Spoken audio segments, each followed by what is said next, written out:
D'abord, je suis architecte urbaniste, mais j'ai beaucoup travaillé dans la culture, dans la scénographie. J'ai beaucoup été dans le monde de la culture et j'ai vu des centres d'interprétation.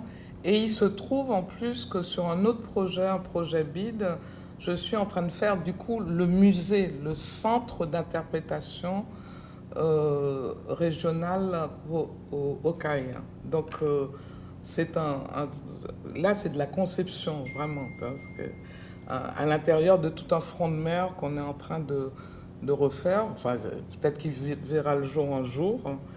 Euh, donc, c'était assez étrange de travailler sur ce patrimoine qui est quand même le potomitan de ce pays et qui raconte une histoire absolument incroyable. D'abord, pour faire de l'interprétation, faut s'appuyer sur un récit et que ce récit soit facile à transmettre. C'est-à-dire il faut pouvoir avoir des supports que les gens comprennent et qu'il y ait une transmission assez aisée. Donc, il a fallu que m'imprègne de toute cette histoire. D'abord, un parc de 25 km², qui a, avant même de recevoir cette trilogie de monuments, à savoir Sans Souci, Citadelle, Les Ramiers, avait déjà une histoire qui remontait à l'époque amérindienne. Donc c'est pour ça que j'ai été très aidée par un compère magnifique qui s'appelle Eddie Lubin et qui est vraiment un spécialiste qui connaît ce parc par cœur, puisqu'il a été parmi les premiers à travailler avec Mangonèse sur sur la restauration de la citadelle. Donc on a parcouru ensemble ce parc comme ça, en histoire, en mémoire, et on s'est dit qu'est-ce qu'on va raconter, qu'est-ce qu'on va dire, qu'est-ce qu'on va transmettre. Donc on va transmettre d'abord tout le parcours de résistance qu'il y a eu à l'intérieur de ce site et qui remonte à l'époque amérindienne, parce que ce site a en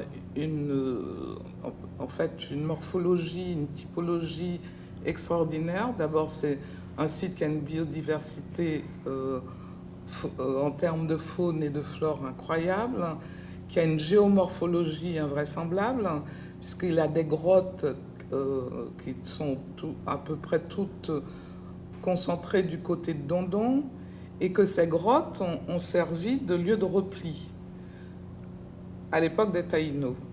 Mais avant que Christophe Colomb, du coup, arrive, puisqu'il y a eu deux Christophe, il y a eu le Christophe Colomb, et puis il y a le roi Christophe, qui finit le parc, presque c'est une parenthèse.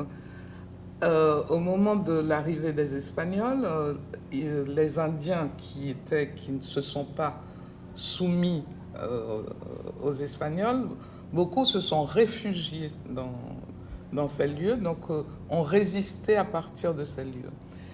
Et une des grottes est une grotte qui était un sanctuaire depuis l'époque d'avant les Taïnos, l'époque des Siboney, qui est un sanctuaire qui ramenait au solstice d'été beaucoup d'autres Amérindiens de la zone Caraïbe.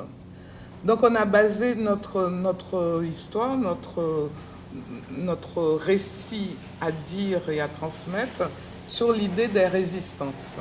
Et donc ça, c'est pour le parc. D'abord, faire de ce parc un parc qu'on investit, puisqu'il offre tout le menu d'un parc naturel qu'on découvre pour faire des randonnées, pour faire du trekking, pour faire du camping. En fait, ce qui n'est pas dans les habitudes d'ici. Mais ce qui n'est pas dans les habitudes d'ici, parce qu'il faut d'abord mettre de la sécurité. Il faut que les gens aient envie de se balader et qu'ils soient sécurisés. Donc, bon, tout ça, c'est une chose un axe sur lequel on travaille. Donc, il y a cet axe de nature et de sport. On est en train de proposer des gîtes ruraux, on est en train de proposer de l'agrotourisme, on est en train de proposer du tourisme communautaire et aussi des gîtes forestiers, des gîtes pour aller ne serait-ce que comprendre cette biodiversité, aller regarder de près ces animaux et cette végétation et des campings. Donc tout ça participe de l'interprétation. Après cet axe qui est cet axe des résistances, donc l'axe de l'histoire, puisque on doit, parce que ce n'est pas encore fait, mais c'est ce qui est proposé, faire un vrai inventaire des sentiers, des lieux, puisqu'il y a encore des vestiges coloniaux, et à partir de ces lieux, scénographier ces moments de résistance. Et bon, j'ai proposé des scénographies un petit peu contemporaines et mettre à l'intérieur de ce parc des lieux de culture, à savoir des petits théâtres de verdure, peut-être proposer des panneaux de muraux intégrés dans les piémonts qui peuvent servir de street art et pourquoi pas faire des festivals de street art toujours autour de l'histoire et introduire du contemporain. Introduire du contemporain. Ça, c'est pour le parc. Pour la citadelle, parce qu'il y a un autre groupe d'architectes de monuments qui s'occupe de Sans Souci. Donc nous avons pensé faire un concept simple. La citadelle serait c'est sa fonction. Pour l'instant, c'est un musée de l'armement, mais c'est un petit peu réducteur de le penser comme musée de l'armement. Donc nous allons penser faire une espèce de résonance entre la citadelle et Sans Souci, la citadelle le lieu de défense et Sans Souci l'espace régalien, parce que Christophe, c'est une ville qu'il mettait en place. C'est une ville, c'est une cour et c'est un lieu de... Et pourquoi il a choisi ce parc, en fait, cet espace, d'abord parce qu'il avait déjà une histoire. Au niveau d'une défense militaire, c'est un lieu stratégique. Il offre tout ce qu'il faut pour avoir une vue complète à 360 degrés et pour pouvoir répondre à une agression qui vient de la mer. Puisqu'avant, il faut se dire que la plupart des forts à l'époque coloniale étaient des forts côtiers. Donc, avec Dessalines, en 1804, quand il a proclamé l'indépendance, a mis en place une série de défenses de forts fédérés entre eux en hauteur du nord au sud de l'île. Et le plus gros bastion qui a été mis en place, c'est la citadelle.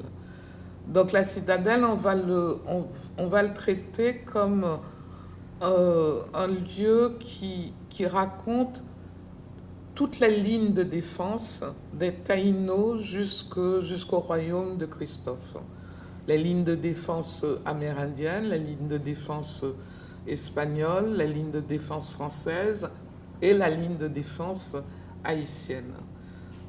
Mais à l'intérieur de cette citadelle, on va mettre beaucoup d'espaces d'interprétation, des lieux de médiation, où on va introduire, parce que je me suis rendu compte qu'on ne peut pas s'appuyer sur une collection réelle d'artefacts qui racontent tout ça. On va donc introduire, on va se baser sur tout ce qui est cybermusée et mettre en place comme ça des lieux de médiation très intimiste avec de la réalité augmentée et surtout interviewer tous ces porteurs de parole qui sont tous ces historiens qui s'appellent des griots, comme Patrick Delatour, comme Édie Lubin et d'autres, et que dans ces petites salles, ça va être dans des salles plutôt intimistes, avoir comme ça un contact direct avec eux.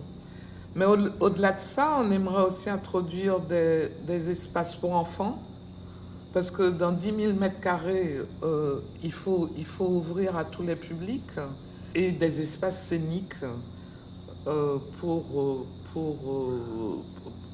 que pour que ce lieu revive, pour que ce lieu puisse être approprié par tous, que ce soit dans le secteur culturel, dans le secteur des artistes, dans le secteur de la musique, du son.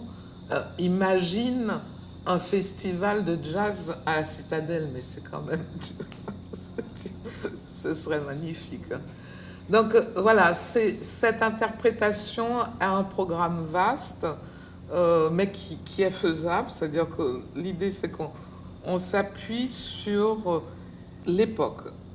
On est dans une période économiquement désastreuse. Donc, qu'est-ce qu'on fait avec peu? Et avec ce peu, on peut construire petit à petit. Et je pense que ça, c'est faisable. Parce qu'on m'avait demandé de penser des scénographies de ci et de ça. C'est pas le propos. Le propos, c'est d'abord de savoir ce qu'il y a, et c'est à partir de ce qu'il y a qu'on va essayer de construire. Et on va essayer de construire des outils d'interprétation avec les artisans et les artistes haïtiens. L'interprétation et la muséographie sont très proches, mais l'interprétation, réellement, en fait, si on peut réduire les choses, l'interprétation elle se base sur le visiteur. Comment quelqu'un qui arrive dans un lieu, comment lui faire passer le récit et comment est-ce qu'il peut avoir un rapport interactif avec ce lieu. Donc les musées sont plus axés sur l'œuvre. L'interprétation, en fait, c'est un concept qui a été mis en place dans les années 50 aux États-Unis à travers leurs grands parcs nationaux. Et leurs parcs sont énormes. C'est pour accompagner le visiteur et leur faire comprendre, avec des médiateurs, avec des supports physiques, ne serait-ce que des panneaux, etc., comment se sont formés ces parcs, de quelle période géologique ils viennent, etc. Et petit à petit, ce concept s'est développé à travers le monde et on a à travers le monde des centres d'interprétation. Moi, j'aborde le parc national historique des Ramiers comme un cible, comme un centre d'interprétation patrimoniale, alors que les monuments, je les aborderais plutôt comme un centre d'interprétation architecturale et patrimoniale. Donc le tout bon, il y a une cohésion, il y a une cohérence dans tout ça. Parce que ce n'est pas uniquement un parc naturel, c'est un parc qui a une histoire forte et c'est un parc qui a un patrimoine matériel et immatériel qui est toujours très vivace.